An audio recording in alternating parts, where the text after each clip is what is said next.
Hola, buenos días Antonio, buenos días a todos en el piso. Sí, el último valor que tenemos son 20 contagiados del viernes, estamos esperando las cifras de hoy, pero como bien dijiste, comenzó aquí el contagio comunitario y algo que quería sumarles es que no solo Bélgica decidió aislar a los casos confirmados y a los contactos estrechos, sino que aquí en el Reino Unido se anunció también que todos aquellos que hayan estado en contacto estrecho con un caso confirmado o que empiecen a tener síntomas tendrán que aislarse por 3 semanas. Justamente lo mismo que en Bélgica, aislamiento obligatorio, 21 días. Sí, lo mismo que Bélgica. Y algo también para traer un poco de paz a todos los que nos están escuchando, a sumar a lo que estaba diciendo el médico, es que es una enfermedad que no es grave, hay dos tipos de cepas distintas y por lo general se dan epidemias en el centro y en el oeste de África.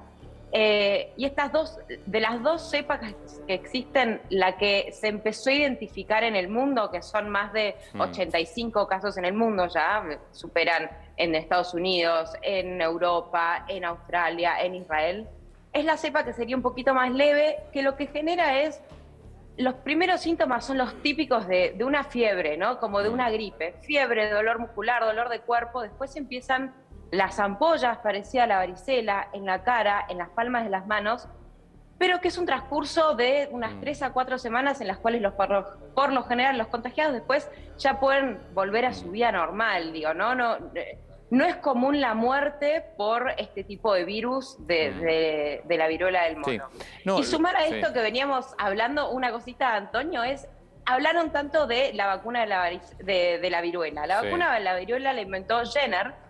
Y recuerdan que estuvimos escuchando mucho de Jenner durante la pandemia del coronavirus, porque en el Instituto Jenner se diseñó no solo la vacuna de la viruela, sino que también la vacuna de AstraZeneca. Un dato ahí de color.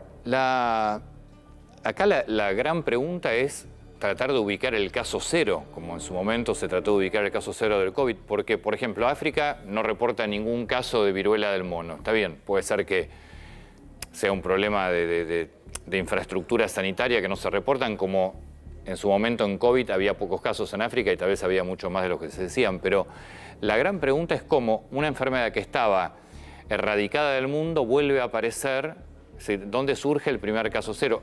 En la Argentina, por ejemplo, tenemos un caso en estudio, se sabe con contacto en España, una persona que acaba de venir de España. Pero, ¿y el caso cero dónde surge? Creo que lo importante acá es diferenciar es que lo que estaba erradicada era la viruela. Esta es la viruela del mono. Es de la misma familia, pero no es lo mismo. La viruela del mono no estaba erradicada. De hecho, se conoce que se hacían epidemias en África todos los años. Acá en el Reino Unido hubieron casos de viruela del mono, siempre muy poquitos, uno en el 2018, en 2019. Y acá el primer caso que se identificó fue de una persona que había vuelto de Nigeria. Ah, bien. Él fue el primer caso. Segundo caso fue un familiar. Y el tercer caso fue la médica que lo atendió. Ahora, lo que llama la atención y lo que pone tal vez un poquito más en alerta al sistema sanitario es que empezaron a haber muchísimos más casos además de esos 3, que no tenían ningún tipo de contacto con esta gente. Entonces, ahí es cuando se empieza a hablar del contagio comunitario.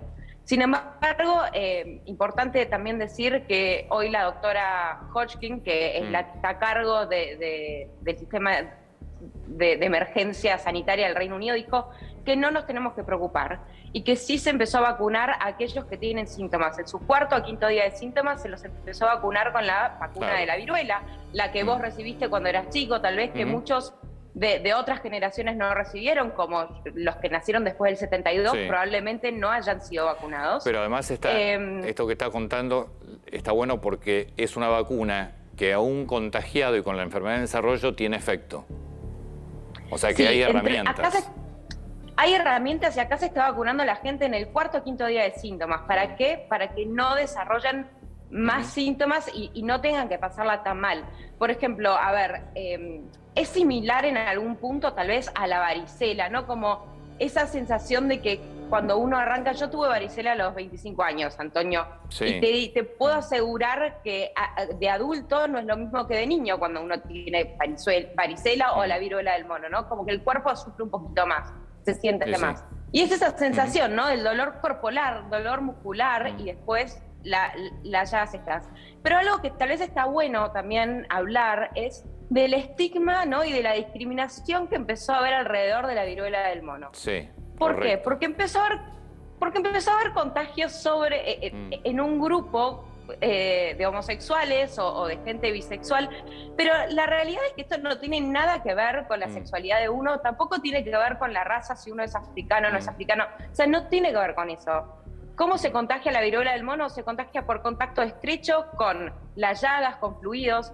Entonces, es común, es normal que en un grupo de personas que tal vez comparten la misma sexualidad hayan tenido contacto estrecho corporal y se hayan contagiado. Pero eso no quiere decir que sea una enfermedad de homosexuales ni que sea una enfermedad de gente negra. Podés compartir una toalla y te la podés contagiar igual si vos tenés una lastimadura también en el cuerpo. Así que no tiene absolutamente nada que ver. Delfina, mil gracias. Muchas gracias Muy a atenta, ustedes. gracias. Cuídense.